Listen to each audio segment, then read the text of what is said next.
Hello everybody, it's Elizabeth Schnoch, Director for the Institute of Study of Man again. Today I'm going to be talking about fear. In the last vlog, I was talking about the difference between feelings and emotions, and is there a difference? And we looked at the fact that there very clearly is a difference. That once again, as we embark upon this series, the next in the series of academic schooling versus true education, one of the things that we weren't taught at school, home, or anywhere else was that what are emotions and what are feelings, and what is there a difference, if any. So we looked at the fact that feelings are those irrational feelings that come up for us, that often we will only get some corroboration afterwards as to whether those feelings were correct or not. More like a gut feeling, something could be happening or something's going on. It's very much something that we would have, as little children of course, are just all feeling. They're just all feeling. There's not too much logic and rational thought there when they're little, and we were like that too. Of course, then as time went by, and because of our social conditioning, we got not to trust those feelings anymore, and that's one of our big challenges today, is to get back in touch with our hearts, to get back in touch with those gut feelings, and to start to trust those irrational feelings, to listen to them, to take note of them. So we saw that there was that difference between the feelings and emotions. We then looked at emotions being one pure emotion, and that is the emotion of desire. And that desire will come through and manifest as I want to. So that one pure emotion, of course, then has four aspects to it. And those four aspects is fear, anger, melancholy, and joy. Fear is I want to retreat. Anger is I want to fight. Melancholy, I want to change. And joy, I want to live. So today we're going to be looking at fear. Because one of the biggest impact of our social conditioning, one of the impacts of living in the society that we do, is that for many of us, we have grown up to believe that fear is bad. Fear is not a good thing to have in our lives in some way or another. I've pretty much seen this in my life a lot. I've seen it a lot, particularly in males.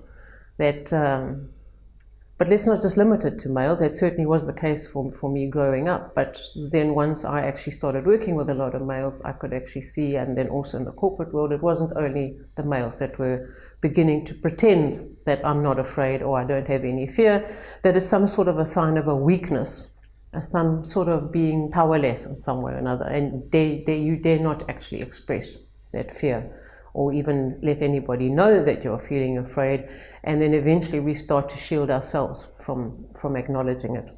Whereas in actual fact, fear has been given to us as a gift, and in actual fact, we ignore it at our peril. But let's take a step back. There is only one force on this planet, and that is the force of self-preservation. So we are into survival mode from that second cry we probably give, maybe even the first cry we give when we are born. We start to fight for our survival in some way or another. So we're very aware of survival and about self-preservation. And so with that, there is no thing on this planet that is not subject to that force of self-preservation. And it manifests as fear. So fear is being given to us as a gift to keep us alive. So everything registers fear, whether it's a plant, whether it's an insect, whether it's a human being, whatever it may be. There are enough scientific studies that have been done to show that we are all subjected to fear in one way or another. So the one thing that we do not do is we do not create fear. It is an intangible force. It's not something that we can actually see. So it's a bit of a strange emotion in that we can't actually see it, but we can feel it. We register it. There is nothing like it when we are experiencing fear. So let's see how we can actually get it to work for us. What is the gift of fear? Well, if it's about self-preservation, then fear is very much that force that is here to keep us wide awake and alert. All you've got to do, if you've had the privilege of sitting around watering holes where the wild animals come, we used to sit there through the night and we used to watch them coming along. But you could see if we made any untoward noise, a human type noise, or there was any other noise in the bush or something, immediately every single animal around that watering hole, their ears would be up and alert, hyper alert. That was the registering of fear. There's some danger out there. And we are no different. But because of our social conditioning that we tend to think that fear is bad and we mustn't let anybody see it, so often we allow that moment to go by, and then what starts to happen is that fear starts to become debilitating. So rather than being the one emotion that is going to keep us wide awake and alert, whether it is alert to another point of view or another perception, or whether it's alert to a burglar or a threat to our lives in some way or another, we start to allow this fear to debilitate us because we're not tackling it. So what is crucial to note then, that when we do experiencing fear, the very first step, the practical step that we need, the technique to handle fear, is we need to acknowledge it. I'm afraid. Even if it's just to yourself, I'm afraid. Or maybe it's to somebody else around you if somebody is there. I'm registering fear. I am actually afraid. So let's just go back a step then as well and look at what I was saying about the fact that we do not create fear. Just by merely living on this planet, fear is there and we will feel it, we will register it. So then what do we create? Well, what we create is some sort of illusion. Some sort of illusion that our survival is affected in some way or another. Let's take a look at confrontation, for example. Let's say I'm in a relationship with somebody, whether it is a work relationship or a romantic relationship, and I need to speak up about something. There's something that I need to express. Well, the very first thing I start to register is fear. And that fear is, if I confront this person. Confront is a word that we also misconstrue because of our social conditioning, but it means come face to face with. There's nothing negative about it at all. But we've got the negative connotation around the word confrontation, so that's already implicit. So now I need to confront somebody about something that is really upsetting me or is not working for me in some way or another, and up comes the fear. And the fear is that if I speak up, if I speak my truth, this other person is going to physically hurt me in some way or another. And of course, if they're going to physically hurt me, I'm scared that my self-preservation, my survival is going to be threatened. On an emotional level, I'm not going to speak up. I'm scared to speak up. I'm afraid to speak up because emotionally, I believe that I won't be able to handle the hurt that comes, probably the rejection. We're already way down the track of being rejected even before we've spoken up. So there's this fear that I'm going to be rejected, and that means I'm just not going to survive it. I'm going to be so hurt, I'm not going to survive. Or somebody is going to challenge me from a mental point of view, is going to challenge me at a mental level, and I'm not going to be able to survive such an attack. And, I'll die of shame, embarrassment, or whatever it may be. So where is the illusion in that?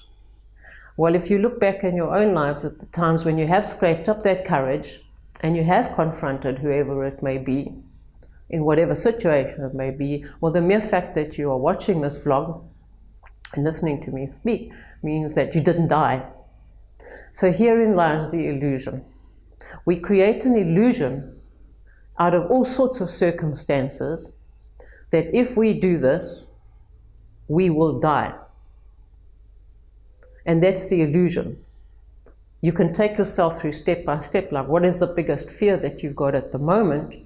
And you just keep on asking yourself, well, if I do this, what's the worst thing that can happen?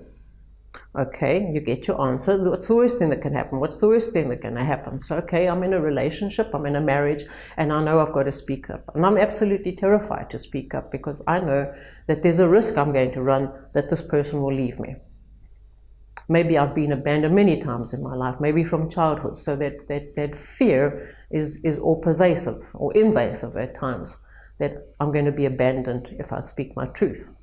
So now I'm going to speak up, my fear. I register the fear. I'm really afraid now. Okay, if I speak up, what's the worst thing that can happen? Well, the worst thing that can happen is he's going to leave me. Okay, if he leaves me, what's the worst thing going to happen? I'm going to be so hurt. I'm going to be devastated. I've been here before and I don't think I'd be able to handle it. Okay, so now I'm really going to be hurt. So what's the worst thing that can happen? Well, the worst thing that can happen is if I'm just going to go to bed and I don't want to ever get up again. Okay, so you're not going to get up again, so what's the worst thing that can happen? Well, if I don't get up, I'm not going to go to work. And if I don't go to work, I'm not going to earn any money. And if I don't earn any money, I'm not going to have a roof over my head. And if I don't have a roof over my head, I'm also not going to have any food to eat. If I don't have a roof over my head and I've got no food to eat, I'm going to land up in the gutter. And now in the gutter, I don't have any food to eat. I'm going to starve. And if I'm going to starve, what's the worst thing that can happen? I'm going to die. So before I even open my mouth to say, hey, you know what, I'm like really not happy about something, can we actually have a chat about it? Before I've even opened my mouth to utter anything like that, I've already decided that if I speak up, I'm going to die. And therefore I don't speak up. What's the matter? Nothing. We're back to that game again. But can you see the illusion in that? Because so far I've survived every single relationship issue that there has been, where I've been so incredibly hurt. I've never really died. I might have felt like it, and there might have been days when I thought, oh, I must be able to handle this, otherwise it wouldn't be happening right now, and let me get out of bed and take one step at a time. I may have been in those situations. But at some point in time, my inner fighter has kicked in and I said, no, you know, you're worth on this, you can actually handle this, you can do this. Take one step at a time, time heals all, take one day at a time, keep going, until eventually you pull yourself out of it. So, is it reality or is it an illusion? That if I speak up in a relationship where I'm unhappy, that I'm going to die? Well, for me, in this circumstance, I would say it's not reality, it is an illusion. And therefore, I now need to tackle that fear. So step number one, our practical technique to handle fear is we need to acknowledge the fear. Right now, I'm feeling afraid, I'm experiencing fear. Then the second step we need, and this is where we mean about the word retreat. I want to retreat. We're not running away. It's not I want to run away. It's I want to retreat. I want to just take one step back. And the way we take that one step back is we start to ask questions. We ask for support. I'm really experiencing fear now. What do you suppose it can be? Do you think it's this? Do you think it's that? You start asking questions of yourself. You need to buy yourself that little bit of time so that you don't allow the fear to just swamp you and overtake you. Once you've asked your questions or asked for support from whoever it may be around you and whatever the circumstances are, then the critical step, number 3, and this is often at that point in time where we've asked the questions, we turn around and we submit to the fear again. Number 3, we need to tackle that fear. We need to tackle the fear. It's not enough. It's not enough just to register it, to acknowledge it, to ask questions or to ask for support. We now need to tackle it, which means we need to take action. Because right up until that point, I haven't actually taken any action. Oh, I'm not really afraid. But for as long as I don't take any action, that fear is getting bigger and bigger, and it's beginning to overtake me rather than me tackle it. And the trick with taking action is that when we start taking the action, we need to take one step forward, one step in front of the other. We need to keep going. We need to keep going. If we stop at any point in time, we will succumb to the fear again, and then we go into that sense of powerless and weak mode again. So the trick is to keep on taking one step at a time, one step forward, and eventually the momentum will actually keep you going until you're right through out on the other side. And then our final step, if all else fails, talk your way out of it. Talk your way through it, even if it's talking to yourself or talking to somebody else, or people have talked themselves out of being mugged, they've talked themselves out of being raped, they've done whatever they could to actually get out of a situation. So if I give you probably an extreme example of my own, one evening I was in the house that from which I was running all the courses when I first founded the Institute for the Study of Man. I was sleeping one Friday night, and there was a road outside. It was fairly busy on a Friday night, and there's a bit of a kink in the road, so often people would like mount the curb and there'd be a few bangs, crashes, and everybody would carry on. And on this particular night, I had gone to sleep upstairs, and I heard a couple of bangs and crashes, and I thought, gosh, it's quite a busy Friday night out there tonight, and went back to sleep. The next morning I came downstairs, and as I came down the stairs I sort of looked to the left where the offices were, and I saw all the doors were open and the drawers were open. I thought, that's strange. So I went to go and have a look, and I thought, gosh, everything was out on the floor, and I thought, I've had a break-in. I started to run around the house everywhere trying to find where it had been, and I eventually found that the living room doors from outside on the back side of the property had actually been crowbarred open. And these were the bangs and the crashes I was hearing downstairs. It wasn't motor cars outside, it was actually crowbars.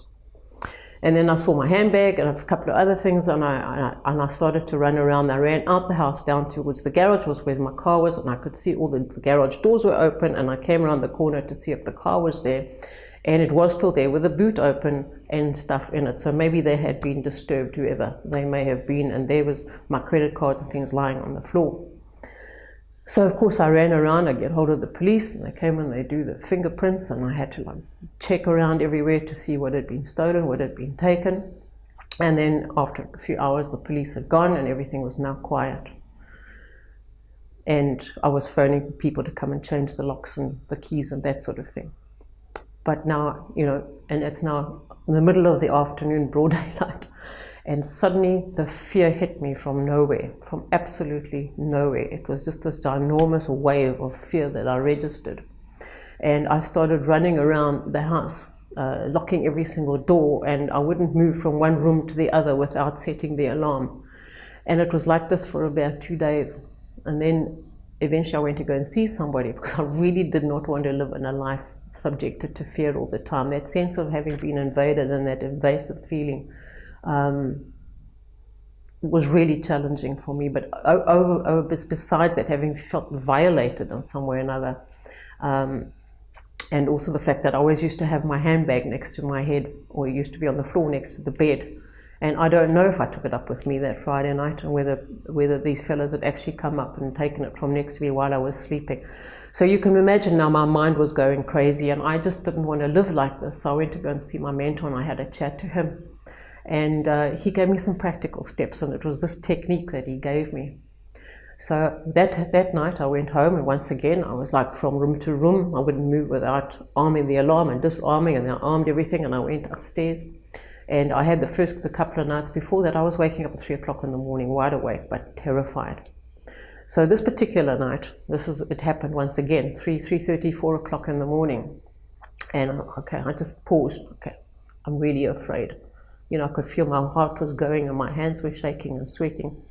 And then I started asking questions. I thought, okay, now what do I do? Do I pick up the phone? Do I phone for some support? And I just started to buy that little bit of time so I could get out of bed. And then I started to take the action. And the action for me was because this fear was irrational, okay, compared with what had actually happened. I hadn't been harmed in any way, so this was an irrational that was happening for me. But I needed to tackle it. And so the action I took was to quietly go to the window. I kept all the lights off. I stood there in the dark, and I started peering out the windows into the bushes, into the trees, and it was like looking into the shadows, or combing the shadows, if you like to put it like that. And everywhere I was looking, and I was looking everywhere, and I was asking questions of myself. Also, can I see anything there? Is there any movement? My heart was still going, it was still crazy, and I kept on looking, and this would take me sort of like about half an hour. I don't know how long it took me actually, but the fact is that I was taking some sort of action, and I was doing something until eventually I calmed down, and I could see there was nothing there. I didn't have to call security company or anything like that. And basically, when I started to hear myself afterwards, I'd been talking my way all the way through. I'd been talking aloud all the way through until eventually I could calm down and go to bed. And it happened one night after that again, and I did exactly the same thing all over again, and then by the next day I was fine. It had gone, and I didn't have to live my life in fear. So, as I say, that may be for the countries that you live in a bit of an extreme example, but for me it was a very real one. So let me leave you once again to just remind you that fear is a gift that has been given to us to keep us wide awake and alert in all sorts of situations. But it is also the driving force to make us bigger and better people, because if we don't feel we're good enough, or we don't feel that we're matching up to whatever perceived expectations that we've got sitting in our heads that we should be or shouldn't be or could be or couldn't be, we will always be trying to get better and stronger and bigger if we are sitting with the fear that we are not lovable or some sort of a failure. So let's shift the focus and see fear as the gift that it is for us. It's what is being given to us as an emotion for us to become bigger and better people. In our next vlog, we'll talk about anger, the desire to fight. Thank you for listening.